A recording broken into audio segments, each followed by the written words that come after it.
पंजाब के बठिंडा में waste plastic को लेकर एक अनोखा ही प्रयोग किया गया है। नगर निगम ने वेस्ट प्लास्टिक के जरिए सड़कें बनाई हैं।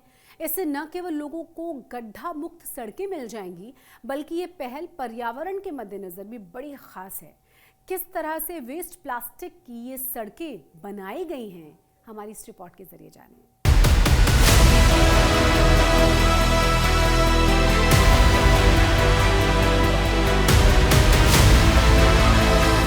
प्लास्टिक जो पर्यावरण के लिए खतरा है,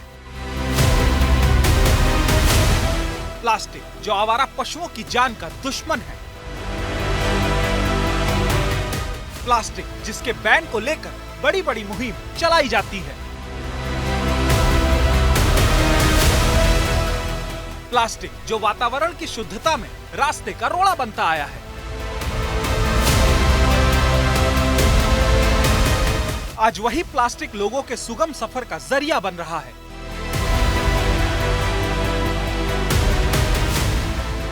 पंजाब के बठिंडा में ऐसी सड़कें बनाई गई हैं जो इसी वेस्ट प्लास्टिक से बनी हैं। इन सड़कों में 8% वेस्ट मटेरियल प्लास्टिक का इस्तेमाल किया गया है, जिससे न केवल सड़क बनाने में लागत कम आई है, बल्कि सड़क की क्वालिटी भी बेहतर हो गई है। बड़ी बात यह है कि ये सड़कें गड्ढा मुक्त हैं। 8% जो है बिटुमन की जितनी क्वांटिटी लगनी थी उसका 8% प्लास्टिक से रिप्लेस किया गया, तो ये इसकी सेविंग है जी।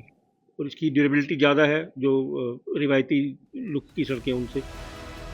इन सड़कों को स्थानीय प्रशासन ने जुझार सिंह नगर में बनाया है। नगर निगम ने इस इलाके में ट्रायल के तौर पर प्लास्टिक का इस्तेमाल करते हुए 3 गलियां तैयार की हैं, जिसकी चर्चा सोशल मीडिया पर तेजी से हो रही है। पंजाब सरकार ने भी नगर निगम की इस पहल की सराहना की है। हमारे कमिश्नर मैडम डॉक्टर पल्लवी की प्रेरणा से किया। इंजीनियर्स डे पे हमने उनको एक प्रेजेंटेशन दिखाई थी, तो उन्होंने कहा कि इसको प्रैक्टिकली करके दिखाओ।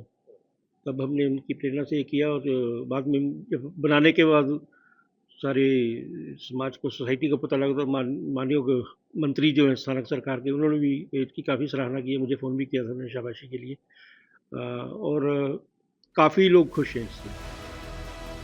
वेस्ट प्लास्टिक जो अब तक हमारे लिए सरदर्द बना हुआ था, बठिंडा में हुए इस प्रयोग के जरिए इस उम्मीद को बढ़ाता है कि वेस्ट को बेस्ट किस तरह बनाया जा सकता है।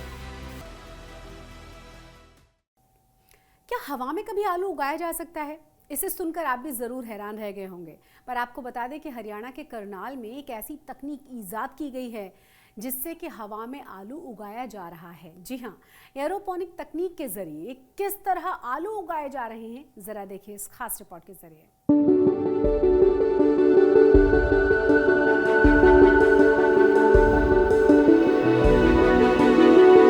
अब तक आपने हवा में प्लेन या हेलीकॉप्टर तो उड़ते देखा होगा, लेकिन हरियाणा के करनाल में एक ऐसी तकनीक इजाद की गई है जिसकी मदद से आपकी थाली में परोसे जाने वाला आलू हवा में तैयार होंगे।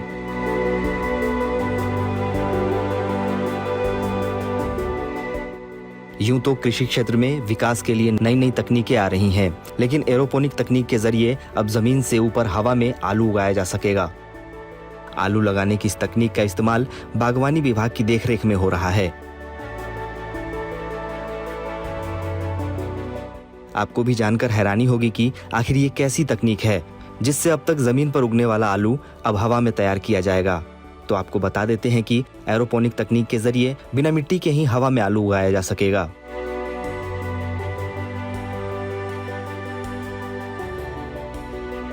और पैदावार भी 10 गुना से ज्यादा होगी। इस तकनीक से बना एक पौधा करीब 40 से 60 आलू दे रहा है। इस तकनीक के शुरुआत में लैब से आलू हार्डिंग यूनिट तक पहुंचते हैं। इसके बाद पौधे की जड़ों को वाप स्टीन में डुबोया जाता है, जिसके चलते आलू के पौधों में फंगस नहीं लगता। इसके बाद बेड बनाकर उसमें कॉकपिट में इन पौधों को लगा दिया जाता है। इसके तकरीबन 10 से 15 दिन बाद इन पौधों को एरोपोनिक यूनिट के अंदर लगा दिया जाता है।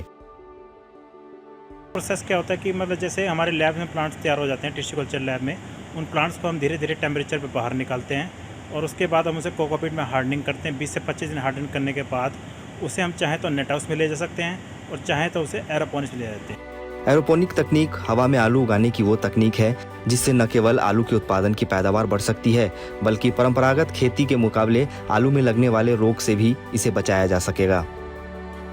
यानी इस तकनीक के जरिए उगने वाले आलू की संख्या और गुणवत्ता दोनों ही मोर्चों पर ये तकनीक बेहतर साबित होगी। एरोपोनिक तकनीक किसानों की जिंदगी में एक अहम कदम साबित हो सकती है, जिसके चलते आने वाले समय में ये किसानों के लिए क्रांति साबित हो सकती है, जिससे न केवल किसानों की आय दुगनी होगी बल्कि बारिश और फसल में रोग के चलते जो किसानों को नुकसान होता था उसमें भी कमी आ सकेगी। आज तक पंजाब में अब देखिए पंजाब के कोने कोने से आई बड़ी और अहम खबरें पंजाब एक्सप्रेस में।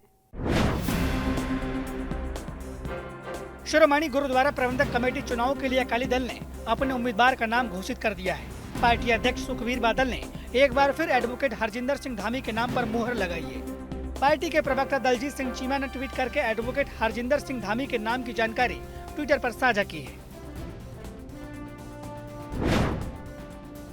श्री गुरु ग्रंथ साहिब जी के 328 स्वरूपों के लापता होने के बाद से अब तक कोई कार्रवाई नहीं होने के विरोध में सिख जत्थेबंदियों ने अमृतसर में विरोध मार्च निकाला। आपको बता दें कि पिछले 2 सालों में विभिन्न सिख संगठन द्वारा 328 पवित्र स्वरूपों के गायब होने के मामले में आरोपियों के खिलाफ कार्रवाई की मांग को लेकर लगातार प्रदर्शन हो रहे हैं। पंजाब के जलालाबाद सीमा क्षेत्र में गुरुवार की रात को 2 बार पाकिस्तानी ड्रोन दिखाई दिया। इसे रोकने के लिए सीमा सुरक्षा बल के जवानों ने 33 राउंड फायरिंग की। हालांकि उसके बाद सीमा सुरक्षा बल के जवान और पुलिस ने संयुक्त रूप से सर्च ऑपरेशन भी चलाया ताकि पता लगाया जा सके कहीं सीमा पार से किसी भी किस्म का हथियारों का जखीरा कोई सामान ड्रोन के जरिए भारत में नहीं भेजा गया।